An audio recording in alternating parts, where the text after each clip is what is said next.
스위스 쥐리 출신의 버닝거라고 하는 소년이 그 부모님과 함께 덴마크로 여행을 하기 위해서 배를 탔습니다. 그런데 불행하게도 소년의 부모는 여행하는 중에 돌아가시고 맙니다. 홀로 남겨진 소년이 낯설고 물서른 타국에서 어찌할 바 몰라 당황하고 있을 때 하나님을 만나게 됩니다. 그가 하나님을 열심히 섬기면서 이제 하나님의 일꾼으로 성장하게 됩니다. 그러던 어느 날 덴마크 영인 성 토마스 섬에 살고 있는 흑인 노예에 대한 이야기를 듣게 됩니다.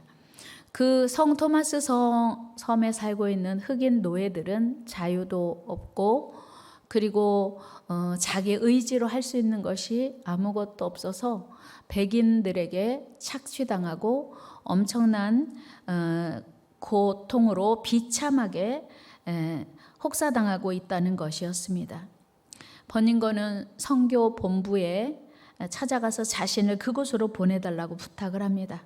그렇게 성 토마스 섬의 선교사가 된 버닝거는 막상 그 섬에 도착하고 나서야 알게 된 사실이 있었습니다. 그것은 그 섬에 살고 있는 노예 외에는 그 누구도 복음을 전할 수 없다는 사실이었습니다.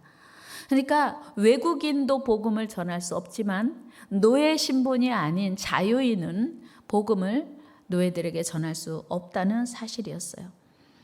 그 이유는 농장주들이 흑인들을 무지와 맹종 상태에서 자기들 마음대로 착취하기 위해서 고안해낸 법령이었습니다. 버닝거는 그 섬의 총독에게 편지를 보냈습니다. 저는 노예가 되기 원합니다. 저는 이 토마스 섬에 살고 있는 노예들과 함께 살기를 원합니다. 저는 이 성 토마스 섬을 위해서 죽도록 충성하겠습니다. 저를 노예로 받아주십시오. 다만 한 가지 조건은 토마스 섬에 살고 있는 노예들에게 복음을 전할 수 있게 해주십시오. 제가 마음껏 노예들에게 복음을 전할 수 있게만 해주신다면 저는 이 토마스 섬을 위해서 충실한 노예로 봉사할 것을 약속합니다. 참 감동적인 이야기 아닙니까? 이 버닝거의 그 편지를 받은 총독이 너무나 감동을 받았어요. 그래서 이 총독은 이 편지를 덴마크 국왕에게 보냅니다.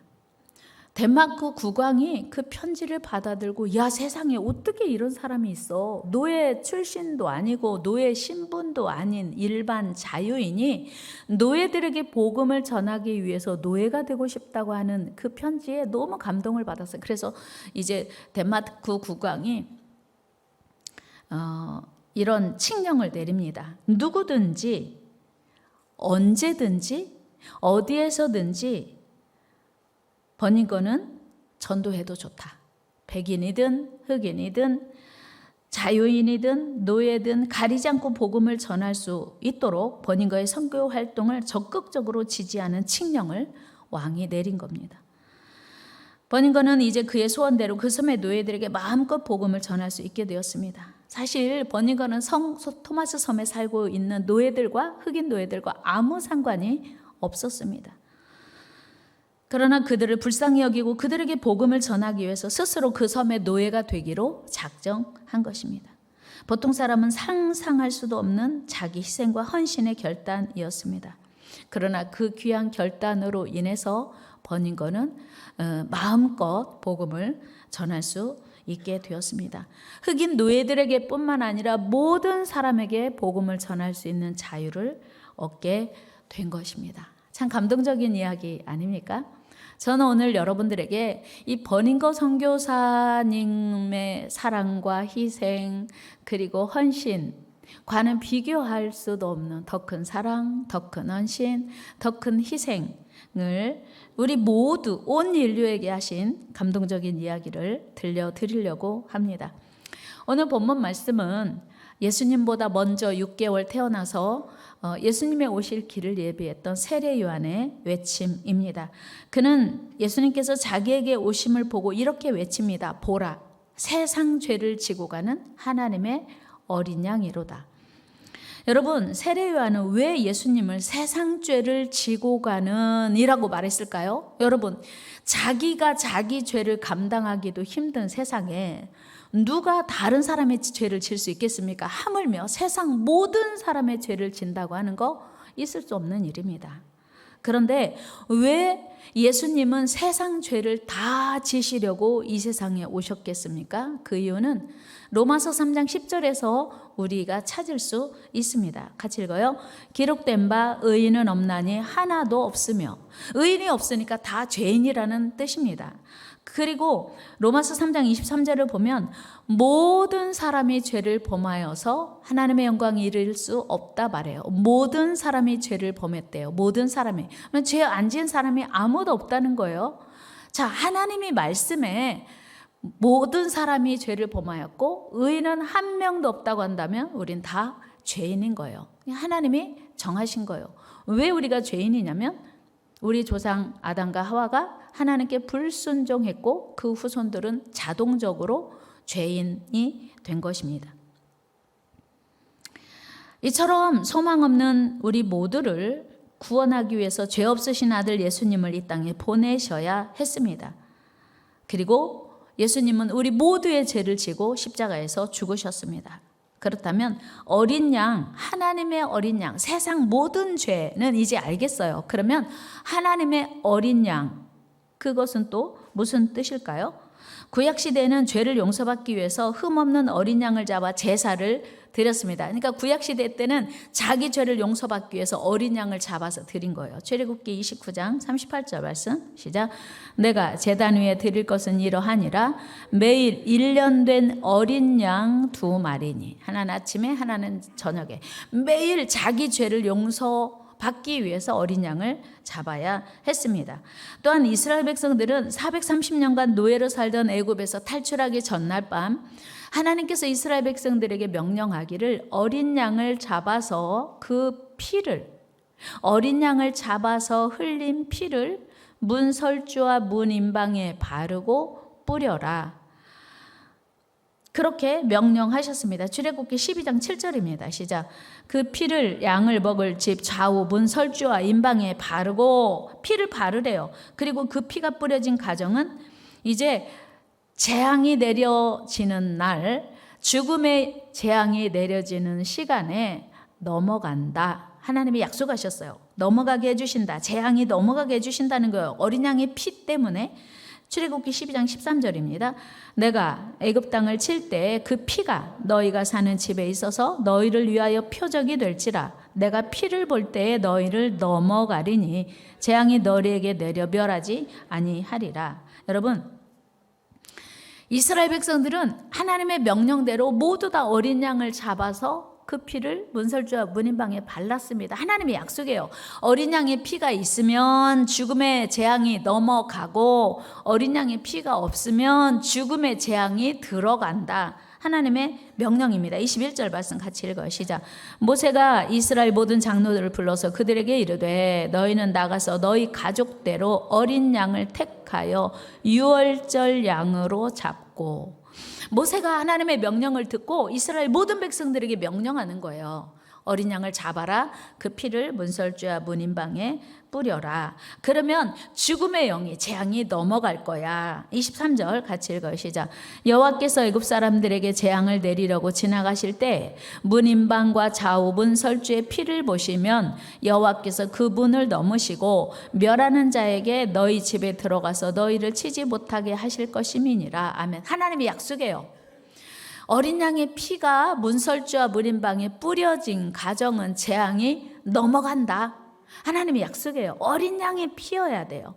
염소 피 안 돼요. 돼지 피 안 돼요. 소 피도 안 됩니다. 어린 양의 피여야 그 재앙이 넘어간다. 죽음이 넘어간다. 하나님의 약속입니다. 그래서 이스라엘 백성들은 죽음의 재앙을 모두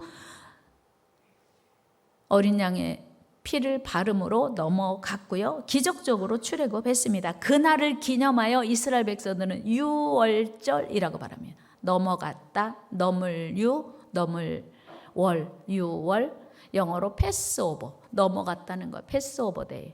옛날에 우리나라도 지금은 그런 집 없을 것 같아요. 동짓날이 되면 팥죽을 끓여서 그 붉은 팥죽을 어디에? 문에 뿌리고 발랐어요. 유대인들의 전통이 우리나라에도 넘어온 걸까요? 모르겠어요. 어쨌든 유대인들에게는 하나님이 약속하셨어요. 그 어린 양의 피, 팥죽이 아니고 어린 양의 피를 물에 뿌려라, 발라라. 그러면 내가 재앙을 넘어가게 할 거다라고 약속하셨고, 그리고 모두 이제 어린 양의 있는 유대인의 가정은 다 재앙이 넘어갔어요. 우리 14절 말씀 한번 같이 읽겠습니다. 시작. 너희는 이날을 기념하여 여호와의 절기를 삼아 영원한 규례로 대대로 지킬지니라. 이날 유월절인 거예요. 하나님께서는 유월절을 대대로 기념하래요. 왜요? 하나님의 명령 때문에 살았고 하나님의 명령을 순종했기에 살았으니, 여러분 보세요. 애굽의 모든 가정은 바로 왕의 장자부터 다 죽었어요. 초태생은 다 죽었습니다. 짐승의 첫 새끼도 다 죽었어요. 근데 이스라엘 백성들은 어린 양의 피 때문에 살았으니 얼마나 기뻤겠어요. 얼마나 가슴 쓸어내리면서 어린 양의 피 안 발랐으면 어쩔 뻔했어. 하나님 말씀 순종하기 잘했지. 그래서 모든 백성이 기뻐하는 날 패스오버 데이 유월절이었던 거예요. 오늘 본문에서 세례요한이 예수님을 보라, 하나님의 어린 양이라고 말한 이유는 바로 유월절을 기억하며 우리의 모든 죄를 용서하실 예수님의 은혜를 기억하며 생각하며 표현한 것입니다. 우리 예수님께서는 죄인된 우리 모두의 죄를 다 용서하시기 위해서 흉악무도한 죄인이 달려 죽어야 하는 사형틀인, 로마의 사형틀인 십자가에서 죽으셨습니다. 그리고 예수님은 죽으시러 이 세상에 오셨어요. 그러니까 예수님이 지금 세례요한이 이 말할 때 공생의 시작하는 처음이에요. 그러니까 예수님이 공생의 사역을 시작하기 위해서 세례를 받으셨는데, 예수님이 사역의 핵심, 키포인트가 뭐냐면 세상 죄를 다 지시고 십자가에 죽으러 오시는 하나님의 어린 양이라고 하는 거예요. 그러나 흠없는 어린 양을 잡아드리는 구약의 제사로는 우리의 모든 죄를 영원히 사할 수는 없었어요. 그래서 구약에 이스라엘 백성들은 수 없는 어린 양을 잡아서 제사를 드렸습니다. 죄사함의 제사를 드렸습니다. 그런데 아무리 많은 양이 죽어도 완전한 죄사함이 없었습니다. 그래서 하나님께서는 마침내 흠도 없고 점도 없는 하나님이신 예수님이 육체를 입고 이 땅에 오셔서 십자가에 죽으셨습니다. 우리 모든 죄를 지고 단번에 죽으신 것입니다. 여러분, 우리 예수님이 십자가에 달리시던 날이 유대인에게 그렇게 기념하라고 했던 유월절 전날이었던 거 아십니까? 예수님이 십자가에 달려 죽으시던 그날이 유월절 전날이었다고 하는 거예요. 그러니까 예수님은 유월절 어린 양으로 죽으시기 위해서 오셨다는 것과 너무 일맥상통하는 거예요. 하나님의 놀라운 섭리요 계획이었죠. 우리 요한복음 19장 14절 15절 말씀 읽어 시작. 이날은 유월절의 준비일이요 때는 제6시라 빌라도가 유대인들에게 이르되 보라 너희 왕이로다. 그를 십자가에 못 박게 하소서. 유월절을 준비하는 유월절 전날 예수님이 십자가에 달려 죽기로 결정되고 달리신 겁니다. 이 모든 사실을 미리 알고 있었던 세례 요한은 예수님이 자기에게 오실 때 예수님을 가리켜 보라 세상 죄를 지고 가는 하나님의 어린 양이로다 라고 외친 것입니다. 이처럼 우리 예수님의 십자가는 우리의 모든 죄가 용서되는 은혜의 사건이요, 감사의 사건이요, 감격의 사건이었습니다. 사실 이 한 가지만으로도 우리는 엄청난 은혜를 입었음을 기억해야 합니다. 왜요? 죄를 용서받지 못하면 대가는 죽음이거든요. 로마서 6장 23절에서 바울은 규정하고 있어요. 같이 읽어요. 죄의 싹은 사망이요 하나님의 은사는 그리스도 예수 우리 주 안에 있는 영생이니라.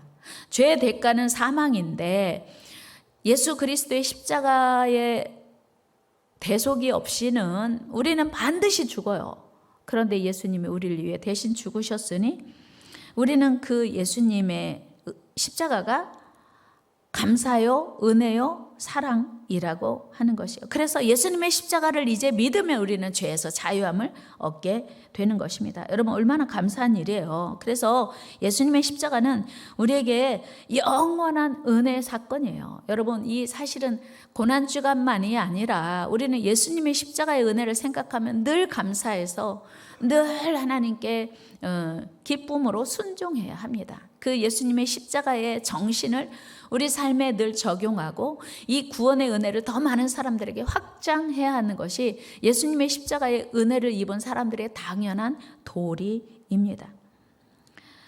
여러분, 그런데 더 갚을 수 없는 은혜를 십자가에서 입었습니다. 영원히 용서받을 수 없는, 영원히 죽을 수밖에 없는 죄가 십자가에서 용서됐어요. 그런데 더 감사한 것은 예수님의 십자가는 우리의 죄를 용서할 뿐만 아니라 우리의 질병까지 고치신 거예요. 우리 이사야 53장 5절 말씀 읽어 시작. 그가 찔림은 우리의 허물 때문이요 그가 상함은 우리의 죄악 때문이라. 그가 징계를 받음으로 우리는 평화를 누리고 그가 채찍에 맞음으로 우리는 나음을 받았도다. 예수님이 십자가에서 상하시고 찔리시고 맞으신 것 때문에 우리는 죄 용서받고, 그러니까 우리가 십자가에서 죄 때문에 죽어야 하면서 죽어가야 하면서 받아야 할 모든 고통을 예수님이 대신 다 받으셨고 채찍에 맞으심으로 우리의 질병을 담당하셨다고 하는 거예요. 이 사실이 여러분들에게 믿어지시기를 축복합니다. 예수님의 십자가는 우리의 죄를 다 담당하셨을 뿐만 아니라 우리의 질병을 다 담당하신 거예요. 같이 합니다. 예수님의 십자가는 우리의 모든 죄와 모든 질병을 대신 다 지셨습니다. 믿습니까? 더 이상 우리는 예수님의 그 십자가를 믿는다면 죄 가운데서 죄로 인한 고통 받을 이유가 없어요. 질병, 사실은요, 예수님이 다 지셨기 때문에 우리는 질병 때문에 고통받아야 할 이유가 없는 거예요. 이 사실이 여러분들에게 이 고난주간에 믿어지시기를 축복합니다. 예수님이 괜히 죽으신 게 아니라는 사실이에요. 여러분, 예수님 당시에 많은 사람들은요, 예수님이 십자가에 달려 죽으실 때 이런 생각했어요. 예수님이 왜 죽었어? 자기 죄 때문에 죽었지. 무슨 죄? 예수님이 자기가 하나님의 아들이래. 자기가 유대인의 왕이래. 자기 죄 때문에 죽었지. 요한복음 19장 7절 말씀 읽어요. 시작. 유대인들이 대답하되 우리에게 법이 있으니 그 법대로 하면 그가 당연히 죽을 것은 자기가 하나님의 아들이래. 그러니까 죽어도 싸지. 죽어야 마땅하지. 자기가 하나님이야? 여러분, 유대인들에게 생각할 때 하나님은요, 대단한 존재, 천지우주 만물을 지으신 위대하신 하나님, 창조주 하나님이신 걸 유대인들이 믿고 있었어요. 그런데 감히 나사렛 목수의 아들, 그 엄마가 마리아인 걸 우리가 다 아는데 자기가 하나님이라고? 자기가 하나님의 아들이라고? 그거는 죽어야 마땅한 하나님 모독죄야. 이렇게 생각하고 예수님 죽는 걸 당연하게 여겼어요. 뿐만 아니고 이사야 53장 6절에서도 우리를 치유하기 위해서 죽었다고 분명히 말씀하고 있거든요. 이사야 53장 6절 말씀 읽어 시작. 우리는 다 양 같아서 그릇 행하여 각기 제 길로 갔거늘 여호와께서는 우리 모두의 죄악을 그에게 담당시키셨다. 우리 죄를 예수님이 십자가에 다 담당시키셨대. 이게 예수님이 죽으신 이유예요. 그런데 많은 사람들이 생각하기를 자기 죄 때문에 죽었나 보지? 나하고 무슨 상관이야? 이렇게 생각한 거예요. 53장 4절 말씀 읽어 시작. 그는 실로 우리의 질고를 지고 우리의 슬픔을 당하였거늘 우리는 생각하기를 그는 징벌을 받아 하나님께 맞으며 고난을 당한다 하였노라.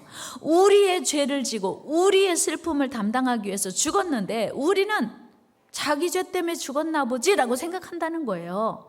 이것이 예수님 당시의 생각일 것이 아니라 예수님 십자가에 달려 죽으실 때 많은 사람이 이렇게 생각한 것을 수백 년 전에 이사야 선지자가 미리 예언한 거예요. 여러분, 여러분에게는 예수님의 십자가가 어떤 의미이십니까? 여러분 혹시 여러분 중에도 이 자리에 계신 여러분 중에도 예수님이 왜 죽었대? 나도 몰라.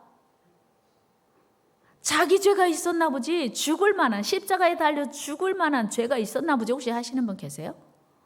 여러분 예수님이 왜 죽으셨대요? 여러분 모두에게 제가 질문 드려요. 여러분 예수님이 왜 십자가에서 죽으셨어요? 내 죄 때문에 죽으셨습니다라는 고백 안 나고 나도 몰라. 이런 대답이 혹시 나오시는 분이 계신가요? 그러면 오늘 나도 몰라가 아니고 나 알아 이렇게 바뀌기를 축복합니다. 여러분 예수님이 십자가에서 왜 죽으셨대요? 내 죄 때문에 죽으셨대요. 이사야서에 분명히 그는 우리의 질고를 지고 우리의 슬픔을 지고 우리의 죽음을 대신 지고 죽으셨다고 기록하고 있어요. 그런데 그동안 혹시 예수님이 왜 죽으셨대요? 나도 잘 몰라. 이렇게 말씀하신다면 이건 보통 일이 아닌 거예요. 오늘 여러분들이 예수님이 십자가가 왜 그 고난을 받고 죽으셔야 했는지 깨달아 하는 그리고 믿는 은혜가 있기를 축복합니다. 여러분 애굽에서 마지막 날 밤에 어린 양의 피가 있고 없고가 생사를 가른다는 사실 우리는 확인했습니다. 그렇다면 오늘 예수님의 십자가의 그 흘리신 피의 능력을 믿는 자와 믿지 않는 자의 차이를 여러분 아십니까? 여러분 예수님의 십자가의 그 흘린 피, 그 사랑을 믿으면 구원을 받고 믿으면 하나님의 자녀가 되는 줄로 믿습니다. 요한복음 3장 16절 같이 읽어요. 시작. 하나님이 세상을 이처럼 사랑하사 독생자를 주셨으니 이는 그를 믿는 자마다 멸망하지 않고 영생을 얻게 하려 하심이라. 믿는 자는 멸망 아니고 애굽에서 마지막 날 밤에 사건과 똑같아요. 어린 양의 피가 있으면 살고 없으면 죽는 거예요. 예수님의 십자가 사건을 믿으면 그 사랑을 믿으면 살고 그렇지 않으면 죽는 거예요. 영생을 얻느냐 못 얻느냐의 차이입니다. 그런데 요한은 또 1장 12절에 이렇게 이야기하고 있어요. 같이 읽어요. 시작. 영접하는 자 곧 그 이름을 믿는 자들에게는 하나님의 자녀가 되는 권세를 주셨으니. 여러분은 예수님이 십자가 위에서 피 흘려 죽으신 사실을 알고 계십니까? 믿고 계십니까? 아는 것과 믿는 것의 차이는요 하늘과 땅만큼 달라요. 여러분은 예수님이 십자가에서 흘리신 그 피의 사랑을 믿습니까? 알고 계십니까? 여러분 믿는 자는 신분이 달라져요. 아는 자 말고 믿는 자는 하나님의 자녀가 되는 권세를 주셨다고 하는 거예요. 여러분 예수님의 십자가의 그 사랑이 믿어지면요 우리의 소속은 하늘인 거예요. 하늘의 시민권을 얻게 되는 거예요. 빌립보 3장 20절 말씀 읽어요. 시작. 그러나 우리의 시민권은 하늘에 있는지라 거기로부터 구원하는 자 곧 주 예수 그리스도를 기다리노니. 아멘. 여러분 외국 이민자로 살아보지 않아서 우리는 잘 몰라요. 여러분 외국인 노동자들이요 우리나라에 와서 취업 비자로 살다가 비자가 만료되면 어떻게 돼요? 불체자가 되는 거예요. 신용불량자하고 다르지. 불체자, 불법 체류자가 되는 거예요. 그런데 한국에 와서 결혼을 하거나 취업 이민을 와도 그 비자가 연장되지 않으면 불체자가 되는 거예요. 불법 체류자가 되는 거예요. 그런데 그 사람들에게 우리 한국에서 시민권을 내주면요 그때부터는 한국에서 살든 외국에 나가든 아무 문제가 없는 거예요. 그런데 우리는 예수 그리스도를 믿는 순간 하늘의 시민권을 얻게 된다고 하는 거예요. 이건요 어마어마한 축복이에요. 여러분 하늘의 시민권 받으셨습니까? 그렇게 되기를 축복합니다. 나 받았나? 긴가민가 하는 분들은요 오늘 다시 확인하시기 바랍니다. 여러분 우리가 외국에 나가려면요 여권이 있어야 돼요. 대한민국에서 인정한 대한민국 정부가 인정하는 그 여권을 가지고 있어야 외국 여행하고 다시 우리나라에 들어올 수 있어요. 한국인으로 보장하는 가장 중요한 권리예요. 그런데 우리가 하나님을 믿는 순간 하늘의 시민권, 여권, 여행하는 권리요. 이것은요 어마어마한 축복임을 여러분 기억하시길 바랍니다. 요즘 세례교육 지난주부터 시작했는데요. 세례 꼭 받아야 돼요. 근데 제가 세례교육하면서 꼭 빠지지 않고 드리는 말씀이 있습니다. 질문이 있습니다. 어떤 할머니가 연세 드셔서 세례를 받게 됐어요. 근데 목사님 말씀 들어도 잘 모르겠는 거예요. 그러니까 며느리한테 이렇게 얘기했어요. 아가, 나 세례 받아야 되는데 세례 받기 전에 목사님이 질문하시겠잖아. 세례문답 하시면 내가 뭐라고 대답해야 되는지 좀 알려줘라. 그러니까 며느리가 어머니 다른 거 다 몰라도 돼요. 목사님이 할머니, 하나님하고 할머니하고 어떤 사이예요? 그러면 하나님은 나의 하나님이십니다. 이 고백하면 돼요. 예수님과 어머니가 어떤 사이, 할머니가 어떤 사이에 물어보면 예수님은 나의 구주이십니다. 이렇게 대답하시면 돼요. 응, 알았다. 세례문답하는 날 갔어요. 목사님이 진짜 물어보셨어요. 할머니, 하나님은 할머니하고 어떤 사이예요? 그랬더니 우리 며느리 하나님이지. 나의 하나님인 것과 내가 알고 있는 사람의 하나님인 건 하늘과 땅 차이라는 거예요. 예수님과 나와 어떤 사이냐고요? 여러분, 예수님과 어떤 사이십니까? 예수님은 며느리 구주, 나의 구주? 혹시 우리 며느리 구주야 이렇게 대답하고 싶은 분 안 계세요? 우리 아내의 하나님, 우리 엄마의 하나님, 우리 며느리의 하나님이라고 지금까지 자기의 신앙 고백이 있는 분은 안 계신지 오늘 하나님이 여러분들이 하나님 되기를 축복합니다. 우리를 위해서 독생자 예수 그리스도를 이 땅에 보내주신 하나님이 나의 하나님이셔야 돼요. 예수님이 십자가에 달려 죽으시면서 흘리신 그 보혈이 나를 위한 보혈임을 믿는 은혜가 있기를 축복합니다. 믿는 자는 하늘의 시민권을 갖게 되는 거예요. 신분이 달라지는 겁니다. 여러분, 오늘 이 시간 하나님이 나의 하나님 되기를 축복합니다. 예수님이 나의 구주 되기를 축복합니다. 예수님을 믿는다는 것은 이렇게 놀라운 은혜를 얻는 거예요. 믿는 자에게는 영생이 있고 부활의 소망이 있기 때문입니다. 그렇다면 이제 우리는 날 위해 십자가 달려 죽으신 그 주님의 은혜를 입었으니 어떻게 살아야 할까? 우리는 이제 그 은혜에 감사하며 살아야 합니다. 그 은혜에 보답하며 사는 삶을 살아야 돼요. 여러분, 아브라함 버닝거 선교사님이 성 토마스 섬에 들어가서 노예로 살기를 자처한 것 때문에 총독도 감동하고 국왕이 감동했다면 하나님이신 예수님이 낮고 천한 이 세상에 오셔서 우리 모든 죄를 다 지고 죽으셨다면 우린 감동해야 되는 거 아니에요? 날 위해 죽으신, 날 위해 십자가에 죽으신 그 주님의 은혜를 생각하면 우리는 감동하고 감사하고 감격해야 될 줄로 믿습니다. 더 나아가 그 놀라운 은혜를 베풀어 주신 주를 위해서, 주님을 위해서 내가 어떻게 남은 삶을 살아야 되는지 결단하는 그런 순간이 우리에게 필요한 거예요. 예수님이 이 땅에 오셔서 십자가 지고 죽으신 이유가 우리를 사랑하시기 때문이에요. 여러분, 이 고난주간에 우리가 깨달아야 할 가장 큰 이슈는 하나님께서 차별하지 않고 내가 가진 것이 있든 없든, 많이 배웠든 못 배웠든, 내가 명예가 있든 없든, 내가 얼굴 피부색이 검든 희든 뭐 거기서 거기지만 키가 크든 작든 건강하든 병들었든 상관없이 하나님은 예수 그리스도를 믿는 자는 누구든지 다 사랑하시고 구원해 주시기로 작정하셨다는 사실, 이게 얼마나 기쁜 거예요. 세상은요 차별해요. 요즘요 새학기가 되었잖아. 애들이요 너는 어떤 아파트 살아 물어본대요. 어떤 아파트 산다고 하면은 자기들 머릿속에 다 계산이 나오는 거잖아요. 여러분, 그런데 하나님은 우리를 어떤 아파트 몇 평 사느냐 차별하시지 않아요. 내 수입이 얼마가 되는지, 내가 얼마를 배웠든지 차별하시지 않고 우리를 예수 그리스도를 믿는가 믿지 않는가로만 우리를 구별하시고 구원해 주신다는 사실이에요. 이것이 우리가 가진 것이 없어도 행복한 이유입니다. 건강하지 않아도 감사한 이유예요.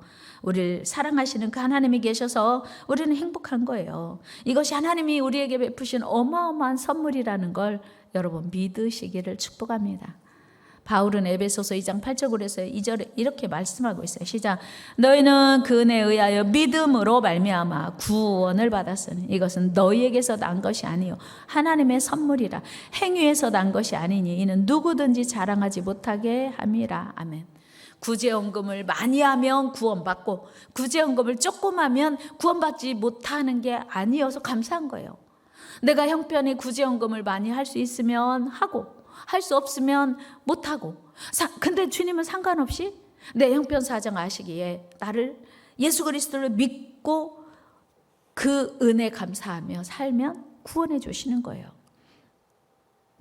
우리 예수님이 십자가에 죽으심으로 우리는 죄사함을 받고 자유를 누리게 되었습니다. 이 놀라운 진리를 알지 못하는 베드로는 예수님이 십자가에 달려 죽으실 때 안 돼요, 예수님 죽으시면 안 돼요, 말렸어요. 마태복음 16장 22절 말씀 읽어 시작. 베드로가 예수를 붙들고 항변하여 이르되 주여 그리 마옵소서, 이 일이 결코 주께 미치지 아니하리. 베드로는요, 자기가 예수님을 엄청 사랑한다고 생각했어요. 그리고 예수님을 보니까 보통뿐이 아니세요. 그래서 그 예수님을 따르기로 결정했고 자기 그동안의 모든 이력을 다 포기했어요. 그러니까 예수님 때문에 이제 한 자리 얻어야 되는데, 그래야 예수님 따른 보람이 있잖아요. 그런데 예수님 죽으신다고 하니까 결코 죽지 못한다 만류하는데, 예수님이 너는 하나님의 일을 알지 못하고 사람의 일만 생각하냐고 책망하시거든요. 23절 말씀 읽어볼까요? 시작. 예수께서 돌이키시며 베드로에게 이르시되 사탄아 내 뒤로 물러가라. 너는 나를 넘어지게 하는 자로다. 네가 하나님의 일을 생각하지 아니하고 도리어 사람의 일을 생각하는도다 하시고. 여러분, 이 놀랍고도 엄청난 예수님의 십자가의 사랑이, 은혜가 여러분들에게 믿어지기를 축복합니다. 그리고 그 사랑 때문에 우리는 구원을 받았으니 나도 십자가 지는 일을 기꺼이 기쁨으로 하기를 축복합니다. 왜요? 예수님이 당신이 지신 십자가를 우리는 믿고 따르기만 하면 구원을 주셨어요. 그런데 이제는 우리가 남은 삶을 통해서 이루어야 할 것은 주님이 십자가의 길을 우리도 가야 된다고 하는 거예요. 마태복음 16장 24절에 시작. 이에 예수께서 제자들에게 이르시되 누구든지 나를 따라오려거든 자기를 부인하고 자기 십자가를 지고 나를 따를 것이니라. 아멘. 자기 십자가를 지고. 제가 지난주에도 오베데돔의 집에 그 법궤가 옮겨졌을 때, 오베데돔의 집에 법궤가 들어가기 전에 우사가 그 법궤를 다윗이 한 거죠. 이제 새 수레를 만들어서 소들이 그 수레를 끌게 했어요. 여러분, 십자가는요, 지는 것이지 끌는 것이 아니라는 사실이에요. 오늘 예수님이 십자가를 지고 따라가래요. 우리에게 구원은 주셨는데 남은 우리의 삶은 십자가 지는 삶이어야 된다고 하는 거예요. 같이 해요. 구원은 믿음으로 받고 하나님의 사명은 지고 가는 것이다. 구원은 믿음으로 받아요. 구원받은 우리는 십자가 지는 것이 남은 삶을 통해서 이루어야 할 사명이라고 하는 거예요. 여러분, 구원을 믿음으로 받고 너무 쉽게 받는다고 해서 신앙생활 전체가 쉬운 게 아닌 것을 우린 기억해야 돼요. 신앙생활이 소풍 가는 것처럼 룰루랄라 가볍고 쉽게 하는 게 아니라는 사실을 예수님 우리에게 분명히 말씀해 주셨어요. 여러분, 이번 한 주간 주님의 고난을 묵상하며 주님의 큰 사랑을 깊이 느끼시기를 바랍니다. 그리고 그 크고 놀라운 사랑이 믿어진다면 십자가 지는 것이 결코 무겁고 어렵게만은 느껴지지 않을 것이라고 믿어요. 여러분, 버닝거 선교사님이 성 토마스 섬의 노예가 되어서라도 그들에게 복음을 전하고자 했던 것은 하나님의 은혜를 받고 보니 내가 일찍 부모를 다 여의고 오직 하나님 한 분 믿고 왔는데 하나님이 나를 이렇게 은혜로 성장하게 해주셨다는 게 너무 감사해서 남은 삶을 하나님께 드리기로 결단한 것입니다. 여러분, 아브라함 버닝거 선교사가 성 토마스 섬에 들어가서 노예로 사는 것이 기뻤겠어요? 즐거웠겠습니까? 흑인 노예들과 더불어 복음 전하며 사는 것이 다른 거 하나도 안 하고 그것만을 위해서 자기 삶을, 남은 삶을 다 드리는 것이 어찌 즐거운 일이었겠어요. 그러나 그것이 하나님의 소원이고 그것이 주님이 원하는 일이고 주님이 기뻐하시는 일이었기 때문에 그 일을 자처하고 나선 것입니다. 여러분, 예수님의 부활이 그토록 영광스러운 이유가 무엇이겠습니까? 그것은 예수님의 고난이 너무나 크고 처절한 것이어서 부활의 영광이 큰 거예요. 예수님이 죽을 뻔하다가 살아난 게 아니에요. 여러분, 죽을 뻔하다가 살아난 것도 기쁘죠. 그런데 예수님은 완전히 죽은 거예요. 무덤에 장사 지냈어요. 그런데 죽은 자가 죽음을 이기시고 살아났으니 기뻐하고 감사하고 모든 사람이 그렇게 환호했던 거예요. 여러분, 우리 이 다음에 주님 앞에 가게 될 텐데요. 여러분, 우리 주님 앞에 서는 날 잘하였도다 착하고 충성된 종이라고 하는 칭찬 얻기 위해서 십자가 져야 돼요. 십자가 집시다. 십자가 집시다. 여러분, 복음 전하는 거 십자가 지는 거예요. 북한 어린이들을 위하여 헌금하는 거, 십자가 지는 거, 부활주일 헌금하는 것도 십자가 지는 거. 어찌 보면 요즘같이 어려운 때에 십자가 지는 마음 없이는, 십자가 은혜 받았으니 나도 십자가 그 마음 없으면요 11조 드리기도 쉽지 않습니다. 그 십자가 지는 마음이 있기에 우리가 하나님의 것을 구별하고 하나님이 원하시는 것을 우리가 순종할 수 있는 것입니다. 십자가 없는 영광 없습니다. 십자가 없는 부활 없습니다. 고난 없는 영광 없고요. 그래서 no cross, no crown이라고 하지 않습니까? 철저한 고난 이후에 철저한 진정한 기쁨도 영광도 있습니다. 이번 한 주간 우리 모두 주님의 고난에 동참하며 금식도 하고 영혼 구원에 힘쓰시기 바랍니다. 예수님은요, 영혼 구원이 얼마나 절박했던지 십자가에 달려 죽어가시면서 오른편강도 구원했거든요. 여러분, 예수님이 십자가에 멀쩡하게 달리신 게 아니에요. 그 십자가 지고 골고다 언덕 올라가셨어요. 얼마나 힘드셨으면 쓰러져서 구레네 시몬이 대신 지셨죠.